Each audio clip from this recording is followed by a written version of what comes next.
विजयम् आदिशङ्कर विजयम् सत्यशङ्कर विजयम् धर्मशङ्कर विजयम्। ನಮಸ್ಕಾರ ಬಂಧುಗಳೇ, ಸದಾಶಿವ ಸಮಾರಂಭಾಂ ಶಂಕರಾಚಾರ್ಯ ಮಧ್ಯಮಾಂ ಅಸ್ಮದಾಚಾರ್ಯ ಪರ್ಯಂತಾಂ ವಂದೇ ಗುರು ಪರಂಪರಾಂ. ಎಲ್ಲ ಗುರು ಬಂಧುಗಳಿಗೂ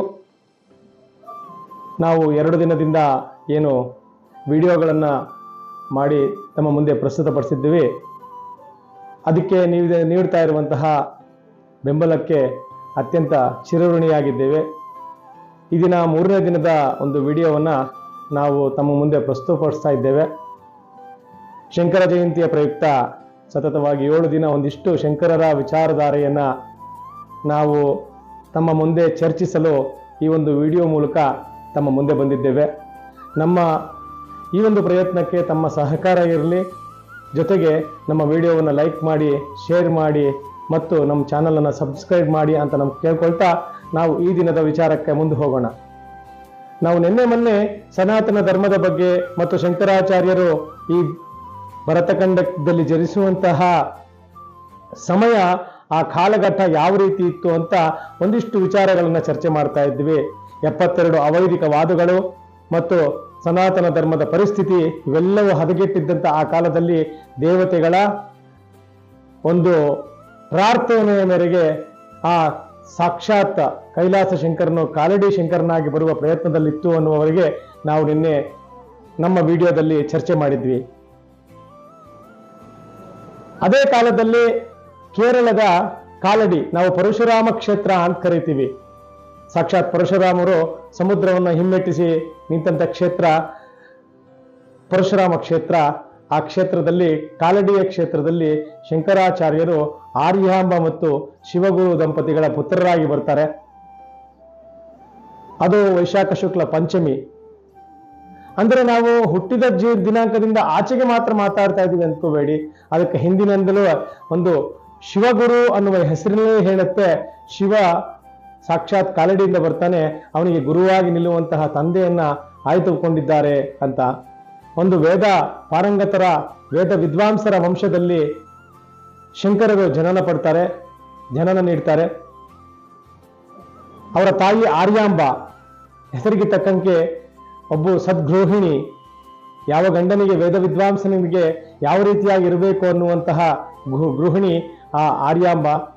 ಅವರಿಗೆ ಸಾಕಷ್ಟು ದಿನಗಳ ಕಾಲ ಮಕ್ಕಳಿರಲ್ಲ. ಅವರು ಕೇರಳದ ತ್ರಿಶೂರ್ನಲ್ಲಿರುವಂತಹ ವೃಷಾಚಲೇಶ್ವರನಿಗೆ ವ್ರತವನ್ನು ಮಾಡಿ 48 ದಿನಗಳ ಕಾಲ ಭಜನ ವ್ರತ ಅಂತ ಅಲ್ಲಿ ಇದ್ರಂತೆ. ಅಂದ್ರೆ ಈಗ ಒಡಕ್ಕಿನಾಥನ್ ಅಂತ ಹೇಳಿ ಕರೀತಾರೆ ಕೇರಳದಲ್ಲಿ. ತ್ರಿಶೂರ್ನ ಮಧ್ಯದಲ್ಲಿರುವಂತಹ ಒಂದು ದೊಡ್ಡ ವೃತ್ತದಲ್ಲಿ ಒಂದು ದಿಬ್ಬದ ಮೇಲಿರುವಂತಹ ಇಗ್ಗೂ ಸಹ ಅತ್ಯಂತ ಪರಮ ಪವಿತ್ರವಾದಂತಹ, ಅಷ್ಟೇ ಪ್ರಭಾವ ಇರುವಂತಹ ಮತ್ತು ಬೇಡಿದವರಿಗೆ ಬೇಡಿದ ವರಗಳನ್ನು ಕೊಡುವಂತಹ ಒಡಕ್ಕಿನಾಥನ್ ಅಂತ ಕರೆಯುವಂತಹ ಆ ದೇವಾಲಯದಲ್ಲಿ ಆಗಿನ ಕಾಲಕ್ಕೆ ಆ ವೃಷಾಚಲೇಶ್ವರನ ಒಂದು ಕೃಪೆಯಿಂದ ಜನಿಸಿದವರು ಶಂಕರಾಚಾರ್ಯರು ಅಂತ. ಅವರಿಗೆ ಕನಸಿನಲ್ಲಿ ಬಂದು ಭಗವಂತ ಅತ್ಯಂತ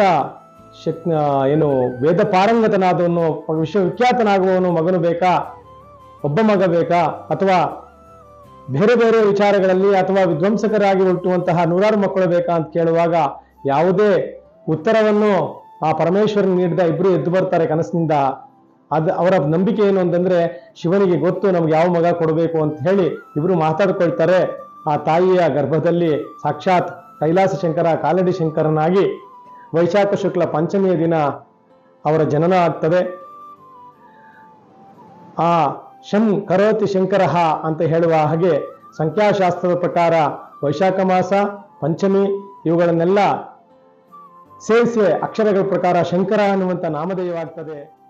ಕಾಲಡಿ ಶಂಕರನಾಗಿ ಬಂದಂತಹ ಶಂಕರನ ವೈಭವ ಇಡೀ ಪ್ರಪಂಚ ವ್ಯಾಪ್ತವಾಗಿ ಅದ್ವೈತ ಸಿದ್ಧಾಂತದ ಎಲ್ಲ ಏರುಪೇರುಗಳನ್ನು ತಿದ್ದಿ ಸಾಮಾನ್ಯ ಪಾಮರ ಮನುಷ್ಯರಿಗೆ ಏನೆಲ್ಲ ಕೊಡಬಹುದು ಅಂತ ಅವರ ಪ್ರಭಾವ ಎಲ್ಲಿಂದ ಪ್ರಾರಂಭವಾಯಿತು ಅಂತಂದ್ರೆ, ಅವರು 2 ವರ್ಷಗಳಿದ್ದಾಗಲೇ ಅವ್ರ ಪ್ರಭಾವ ತೋರಿಸಕ್ಕೆ ಸ್ಟಾರ್ಟ್ ಮಾಡಿದ್ರು. ಅವರು 4 ವರ್ಷಗಳಿದ್ದಾಗಲೇ ಅವರು ಎಲ್ಲ ವೇದಗಳ ಪಾರಂಗತರಾದರು. 8 ವರ್ಷವಿದ್ದಾಗ ಭಾಷ್ಯಗಳನ್ನು ಬರೆದ್ರು. 16 ವರ್ಷಕ್ಕೆ ಇಡೀ ಭಾರತವನ್ನು ಸಂಚಾರ ಮಾಡಕ್ಕೆ ಪ್ರಯತ್ನ ಮಾಡಿದ್ರು ಅಂತ ಹೇಳುವಾಗ ಅವರು ಸಾಕ್ಷಾತ್ ಭಗವಂತನ ಅವತಾರವಾಗಿತ್ತು. ಶಂಕರರ ಜೀವನ ಬಾಲ್ಯದಲ್ಲಿಯೇ ಬಂತು. ಬಾಲ್ಯದ 4 ವರ್ಷ ಹುಡುಗನಾಗಿದ್ದಾಗ ಅವರು ಕನಕದಾರ ಅನ್ನುವಂತಹ ಸ್ತೋತ್ರವನ್ನು ಕೊಟ್ಟರು.